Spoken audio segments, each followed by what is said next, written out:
Hey guys, it's a girl Cindy. Welcome back again to another video. If you are new here, hi, my name is Cindy. I just want us to see this video from this black man. He shared a story that I thought we all need to hear. So before I start off this video, I just want to introduce to you my daughter's teddy bear, Mimi. So she said to me, my daughter said to me, Mom, I would want my teddy bear to sit by you while you record. Of course, I couldn't say no, so please bear with me. So I would love to give a trigger warning. I don't know how some of you are going to see this video, but I think it is best I share this video with you. So this black man shared a story that literally touched a lot of people. This involved a white man who was once a firefighter. Now he shared this story to this black man, and this black man decided to share the story on TikTok. I just want you to please watch this video to the very end. Of course, people staged the video, which I'm going to show you. Please don't forget to share this video. We are creating awareness. As usual, this video is not to bully anyone, not to harass anyone, but just to create awareness so we all can see and know what is happening around us. Please check this video out. Okay, quick story that has me literally shaking right now. So for context, I drive trucks and I stop at this Denny's to grab a coffee because I'm addicted to caffeine. I went in there to get my coffee to go and then I walked to the bathroom, but as I'm walking to the bathroom, it's this old guy sitting to the left with about 12 people that's celebrating his 89th birthday. I got a call from my dispatcher and he was like, yo, you can chill, no rush, they're not ready for the freight, so you can relax a little bit. Sat down, ordered some food, so now I'm sitting like across from the guy that's celebrating his birthday. Time goes by, I'm down there at the end of my meal and everybody that basically came to celebrate with him had left, so now it's just him and his wife. So as I get up to go wash my hands, I see him and I give him a smile. I'm like, happy birthday, young man, 89. That's a lot of memory to have. Here's the thing, I don't even know why I said that. He could have had Alzheimer's. I'm not even sure what I meant by that. But that's what I said. And he said, well, thank you, young man. And he smiled and he kind of just stared at me and I just walked back there and washed my fucking hands. So I come back and his wife is gone. She's talking to some other lady that goes to the same church they do. And he sees me, he says, come here, come here, come here. And I said, yes. And he said, there are way too many things that I wish I could forget. And I said, yeah, man, you make it to damn near 100 years old. I'm pretty sure you got a handful of regrets. And he looked at me with the most serious look ever and said, you have no idea. Well, now I'm curious. Do tell. He said, you know, I used to be a firefighter through the 60s and 70s. I said, that's what's up. That's a very commendable job. And he said, yeah, it should be. He said the 60s and 70s was a different time in every way possible. You know that, right? And I'm just like, yeah, no shit. He said back in those times, I was a way different man, and who knew that we'd get to the point where we are in society today and I'd be feeling the way I'm feeling about the decisions that I made back in those times. So I'm like, man, if you won't fucking tell me, bro. So right before he took a very long pause, he looked at me and said, back in those times, it was very common for firefighters that looked like me to leave people that looked like you in burning houses and buildings and horrible situations just to say they couldn't get to us. He said more times than he'd like to admit, he would hear screaming black people and children in burning buildings and houses and apartments and stores and cars, and he would literally just pretend he didn't hear it. He said his last time doing it was when he made eye contact with the baby that he deliberately went into a building to save and deliberately didn't. And he said that was the last time he did it, and he quit that year. He said the nightmare still hasn't stopped. He still hasn't forgiven himself, and therapy helps, but it's still a living nightmare to have those memories. And I guess that shit just shocked me so much because when it came to firefighters, I never thought of them like that. Like when it came to like police officers, lawyers, and judges, and everybody else, we knew they didn't give a fuck, especially police officers. We knew they didn't give a fuck about us. But I don't know why that didn't click to me that, no, it was everybody that hated us. Everybody. Everybody had a hand in deliberately making our lives worse. When I calmed down from being mad enough to want to pull the plug on his ass, I thought about it. And I was like, of course they did this. Of course they did this shit. Duh. Like, why was I even shocked? Like, of course. But it is something that I cannot think about for too long, because that visual of you fake going to save somebody and not saving them because of the color of their skin and the entire 911 understanding because, oh yeah, you couldn't get Jamal. Oh well, just another one gone. Like that shit. I don't know. Okay, I just want us to talk about this video today. This video really broke me. Now, the fact that you signed up for this job to save lives, to save human beings, but just because of the color of their skin, you ignored them. Like you pretended like you didn't hear them screaming and shouting and calling for help. It is also the fact that you signed up for this job to save lives, to save human beings. You, on your own, took a decision to save a certain group of people and then ignore a certain group of people because of race, because of the color of their skin. I'm gonna show you his comment section. Like a lot of white people were there. Like they were literally begging on the white man's behalf. They were like, "Oh my gosh, we are sorry. We wish we could hug you." Anyways, you guys, I have put together a few stitches. Let's just hear what people said about this video. And of course, the black man did a follow-up video, a part 2, and I'm sure you all would want to, hear that part because, of course, the video didn't end there. Like the story didn't end there, so he had to do a part 2 because people wanted to know how the story and everything ended, like how he felt after listening to the white man, and then what he did after listening to him. Please stay with me, guys. Let's see the stitches, please. He said the 60s and 70s was a different time in every way possible. You know that, right?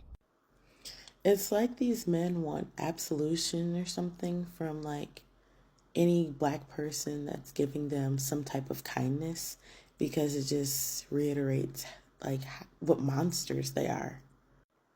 I work in a hospital. I work critical care mostly, but I've worked all units.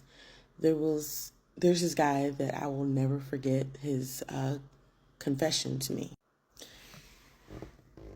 Long story short, this patient essentially confessed to me that him and several of his friends unalived a black man because he supposedly had his way with a woman. And there was no proof, there was no nothing. That's just what he was told. And he was like cool on site. And if I'm not mistaken, it was at least 3 to 5 black men, and him and his crew were like 7 to 10 deep, if not deeper.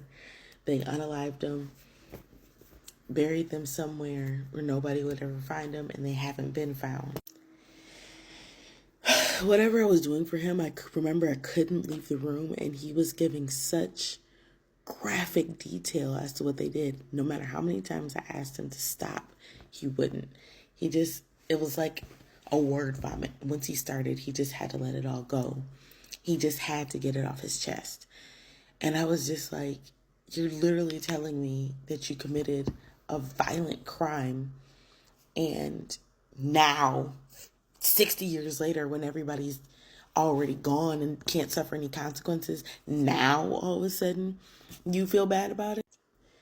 And he was like, well, I felt bad for years, but of course he never said anything because he doesn't want to, see the consequences of his own actions. But he was like, oh, I stopped talking to all of them because kind of find out he lied. And it was like somebody he ended up being related to that ended up doing it. So like they did all of that. Found out that it was not the right person who they were, getting justice on, and still did nothing. Just continued to live their best lives. These like deathbed confessions, they know their time is coming to an end. They know they don't have much time left, and the regrets that they have are massive, and they just decide to dump on us. Like, Like, we don't have enough shit going on. We are the people who they get to, dump on, and we just gotta kind of take it. I don't know. But hearing that story, it just reminded me of the many, many, many, many, many, many, many times some old racist white guy was telling me something that he did in his youth, and now he regrets. Now he regrets it. A firefighter through the 60s and 70s. I said, that's what's up. That's a very commendable job. So this is you got to go back and watch that video, but it's not an uncommon thing to hear a story of a guy committing or admitting to leaving people in burning houses that look a certain way, look like us, and it's shocking, right?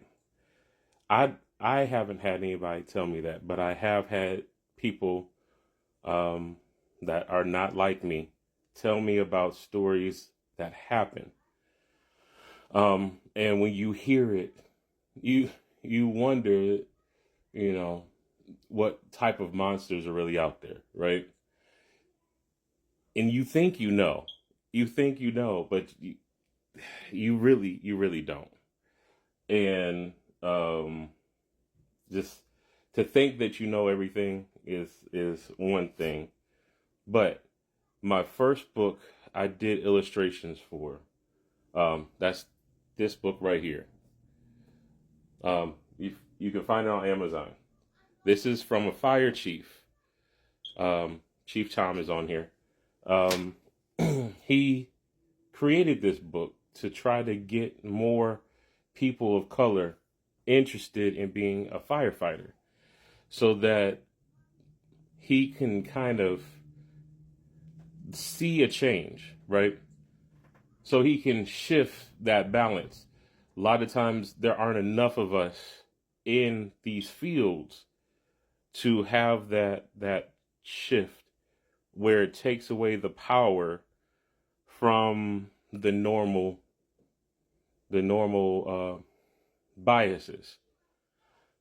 I'm trying to figure out how to word it, but I mean, you have to have that exposure. You have to have you around those types of people and figure out what a common ground is so that you can kind of slay the beast. Now, if you don't want to take the time to do it, that's fine. But a lot of our stories have been lost. A lot of our stories are not being passed down from generation to generation. And, while we still fight for equality and to not be treated like crap, even in these instances, is still something that remains because they want to tip the scales in their favor. But you can't do that. You can't do that from the outside. And the only way is to get in. And once you get in, sometimes people get corrupted. Just say that. And we need to find ways to maintain our morals, maintain our values, to be able to get over there and to be able to fight for our own people. If we build our own things, they tear it down, which is unfortunate. This is already gone too long. You already know what I'm saying. But ask the older people. Ask people who are older than you. Sit down with them. Listen to their stories. Don't forget their stories. At this moment, people are being called out for things and they're trying to erase things that have happened. We're not asking for erasure. We're looking for acknowledgement.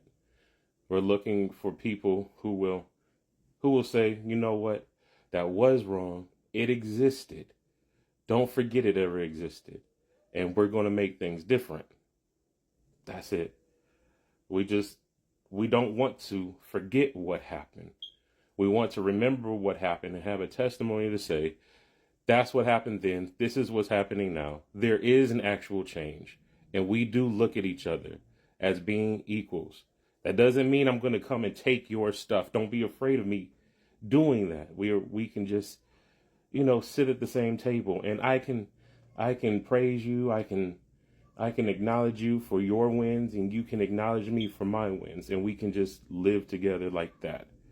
Not somebody trying to get over on somebody else all the time.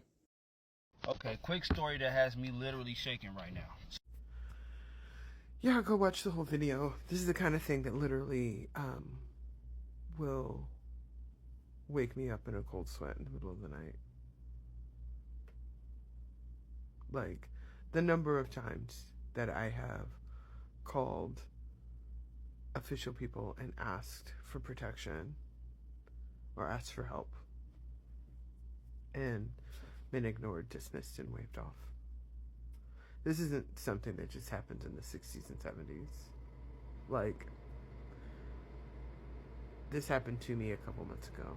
Not like catching on fire, but, calling emergency services and asking for protection and being dismissed. Not by the actual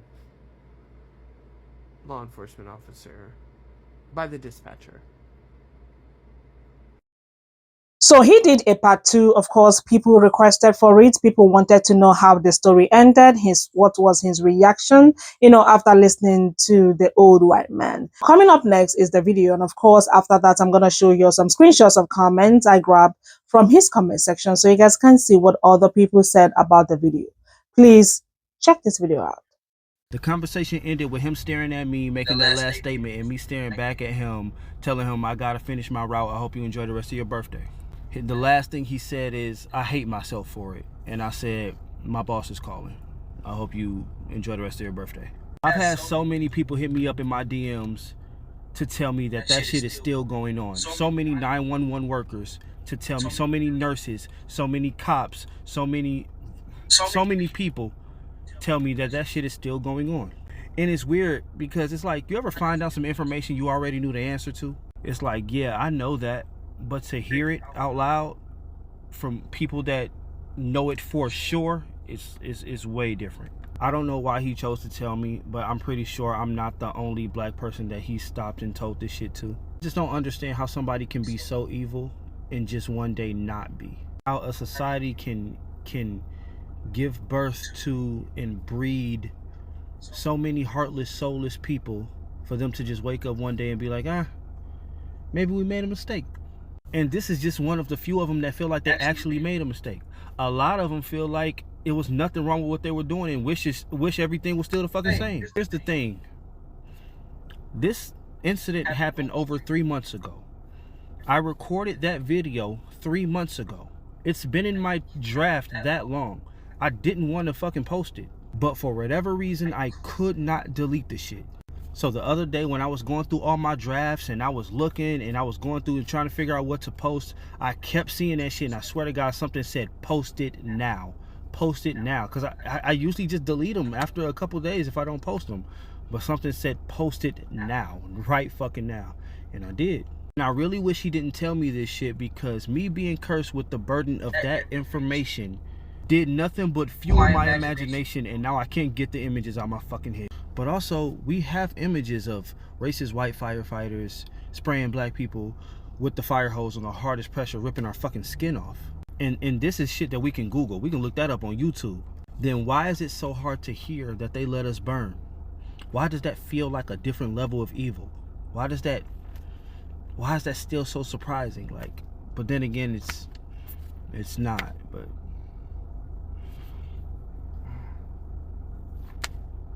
yeah. So I took some screenshots of comments, like I said, from his comment section. On your screen are some of his comments. Please pause to read if you want to. Now, obviously, the video went viral with over 2.8 million views on TikTok. Now, from what he said, he never wanted to post the video because he was feeling some type of way. But for some reason, he decided to post the video. And people were applauding him in the comments for posting the video. Like basically it is just to create awareness. Again, from what he said that people were sending him DMs, messages, telling him that it is still happening even up to today. Now, this is also what we see in the health sector. Black people complaining that they are being, abandoned, they are being neglected in the hospital. Basically, we have seen videos, we have heard stories, and I have literally shared my own story, what happened to me when I complained to my midwife that I was feeling some type of way, I was perceiving some kind of smell after giving birth to my child 2 or 3 days later, but she ignored me. Of course, we are not making these stories up. We know this is what is happening. Even in 2024, people are still speaking up. And thank God for social media that people can now share their stories on TikTok, on Facebook, on YouTube, anywhere, any social media platform, just to create awareness. So if you see this type of video, please do not get offended. Do not be angry. All you need to do is to think of how to solve this. What I don't know. Like, guys, I don't know. Anyways, you guys, I thought I should bring this video here, and of course to create awareness so we all can see and know what is happening around us. Now, from this comment, you could see some white people, apologizing on behalf of the white man. It is just on your screen. Like I said, please pause to read if you want to. I would love to know your take in the comment, what you have to say. Let me know in the comment, guys, and don't forget to share this video, like, subscribe, and of course come back for another video. I'm gonna see y'all in my next one. Y'all stay well and be blessed. Bye.